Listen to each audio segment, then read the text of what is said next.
Alright, good morning YouTube. So today we are back with another deck profile. This time we have Eyesmon Turbo. So this deck will be legal for about another month-ish. Bt7 is just around the corner, and with that, Eyesmon will be limited to one. And that's honestly great because this deck is pretty degenerate. I honestly thought that I profiled this before because I've actually had this deck built for quite a while, but it turns out I haven't yet. So we are correcting that now. So if you guys like this kind of content, make sure you guys like and subscribe, and we'll go ahead and get right into the deck profile. So for the eggs, I just play 4 Demi-Mera.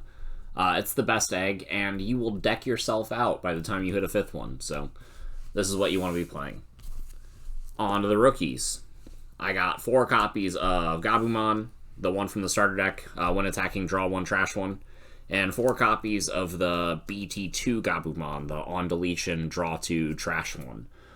You want to be trashing a lot of cards from your hand because that's how you trigger Eyesmon, how you do all your effects, this, that, and the other. So you really want to be maxing out both of these Gabumons, at least for this style of list. Moving right along, we got the 3 Gazi. Memory blockers are very, very important in this format, so I'm playing 3. And then I got a single copy of Elecmon. This card deletes, like, Bokomons and stuff. It deletes the memory blockers, which is very important. You can, like, play this, or, like, evolve this on your egg, and then when you promote it, you can, like, Deathclaw this away and pop, like, a hybrid on their board, and then use this effect to pop their Boko, and then draw 1, trash 1 off your Demi-Mera, and you get a lot of value. And it's just really, really good in niche situations, which is why we play the 1 of. And then the last level 3 in the list, I have 1 copy of the Devimon, the 2-cost vanilla. This card is actually really important in the list, because if you're at 4 memory, what it allows you to do is it allows you to play this card for 2, and then you can evolve it into a Jinkakumon promote, and then you can swing with Rush. And it's like Bushiagumon for game, except instead of costing 5 memory, it costs 4 memory. But you have to play this card in order to be able to access that play. So we do. And it's fine playing like 1-ofs because you can recur these cards off of Calling from the Darkness, because that card is absolutely bonkers. So those are our 13 rookies in the list. I play 13 rookies and 13 champions. Seems a little weird, but you'll see why in just a second. So with the champions, we play 4 copies of each Eyesmon. This Eyesmon is the one that's going to be limited to 1 soon. The one that discards and plays itself. But even when this card is limited to 1, Scatter Mode is still nuts. Scatter Mode lets you draw 3 and trash 2 on deletion.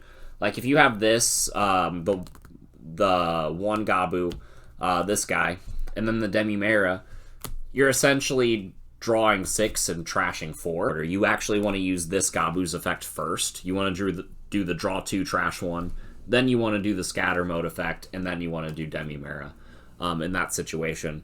But the reason we can kind of get away with playing so many level 4s is because we want to be holding these cards in our hand and discarding them rather than, like, evolving on top of them.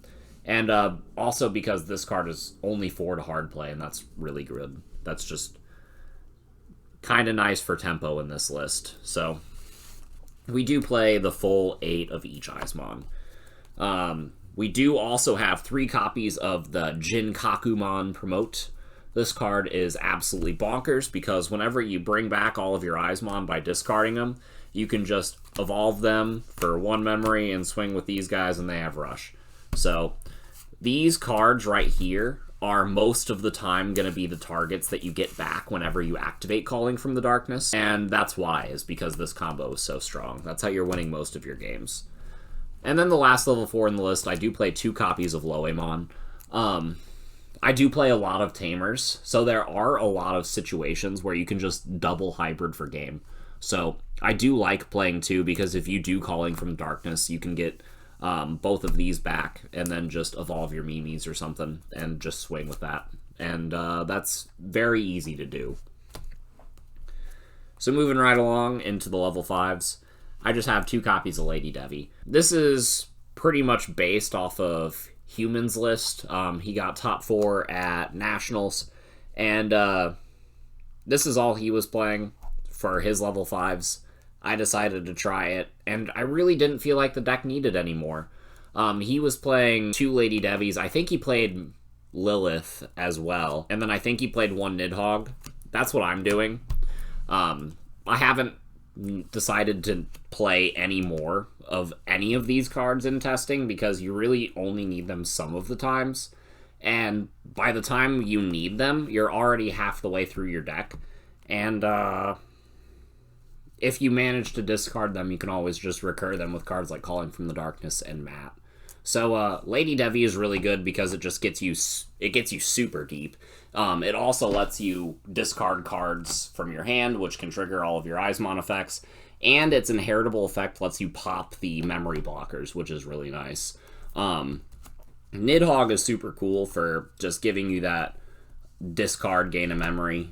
This is also a card that you're going to be adding back to your hand a lot. And then Lilith lets you recycle all of your options, because Calling from the Darkness can't give you your options, only Matt can, and Lilith. So if you get Lilith in play just once, you can kind of loop it by like tributing this off of Calling from the Darkness or Deathclaw. If you tribute it with Calling from the Darkness, you can just grab it right back, and then evolve back up into it, and then grab the Calling from Darkness back from your trash. And so you kind of create this little mini loop situation. And so 1 is all you'll really ever need, because you can just loop it back that way. But Lilith kind of just allows you to pop off. You just gain a bunch of memory, activate a bunch of Jack Raids, go up to like 7 or 8 memory, and then you can just do whatever you want at that point because you're playing purple. So this top end has been working for me. And the only card in the top end that I'm considering bumping up is Nidhogg, because sometimes I do want to be able to discard double Nidhogg and gain 2 memory. But I've only ever evolved into this card like 2 or 3 times in all of my playtesting with this deck. Most of the time you're just pitching this to gain the memory. But yeah, that's it. That's all the Digimon I'm playing. Moving right along into the Tamers, I have 3 copies of Matashita, our Memory Tamer, and it grabs cards back from trash. It's just really nice. This deck kind of needs to be playing at 3 memory. I have 3 copies of Mimi. Mimi lets you gain memory whenever you activate your options. This is super good in the blue hybrid, which is your worst matchup. So playing this card is in the main deck is just really, really nice, because you just main deck tools against your worst matchup. This card just negates Hammer Spark, but it also makes it so that if you Jack Raid, your Jack Raids actually get you 2. If you activate a card like Deathclaw or Calling from the Darkness, you can make it free. And it pays back for itself in no time. And then these are easy targets to just evolve on top of for Loe whenever you want to swing out for game. So I'm playing 3 of each Tamer in the list. The last Tamer is 3 copies of Analog. Analog Youth is really cool. Sets up your trash. And it also puts you into positions where if you get Lady Devi or Lilith in play, and then you Calling from the Darkness and tribute, let's say you Calling from the Darkness and tribute Lilith, and you have Mimi and Youth in play, you can tap both of these, gain a memory from tributing the Lilith, and then you've already added a bunch of options back to your hand, so chances are you've already used this effect and gone off, and then you can just kind of keep going. Analog Youth and Mimi can also just kind of end your opponent's turn, just in tandem. They're both really good cards. And, yeah, that's it for my Tamers. They've all been putting in work.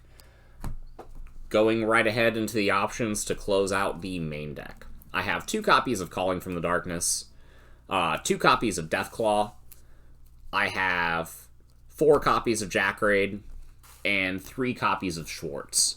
So I'm playing a lot of Tamers, so Schwartz is a really, really good card to hit in your security. Just kind of blows your opponent out.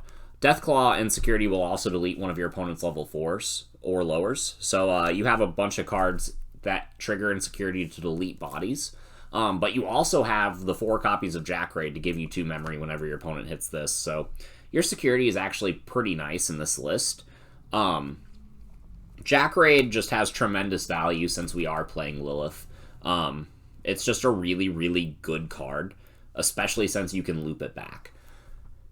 Calling from the Darkness and Deathclaw are probably the most important options in the list, though, because they are what trigger your Eyesmon combos. So as we all know, whenever we swing in with a Digimon that we want to die into security, like Eyesmon Scatter Mode, it will live like 50% of the time.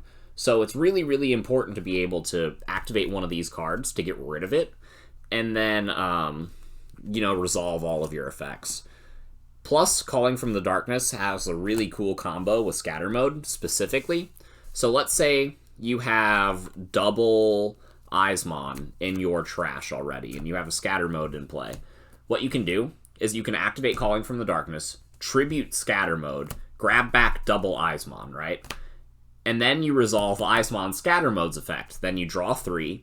Let's say you just draw 3 random cards, right? And then you have to discard 2. Well, you can discard these 2. Since Scatter Mode is in your trash, these 2 summon themselves back. It's a really simple combo. Very, very easy to pull off. And I'm very happy that Purple has the ability to loop all of its cards, because you get away with only playing 2 copies of this card.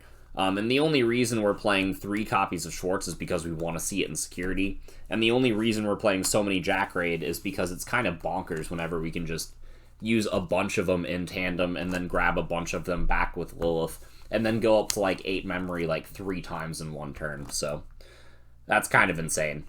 But yeah, that's it for the main deck. It's a lot of fun.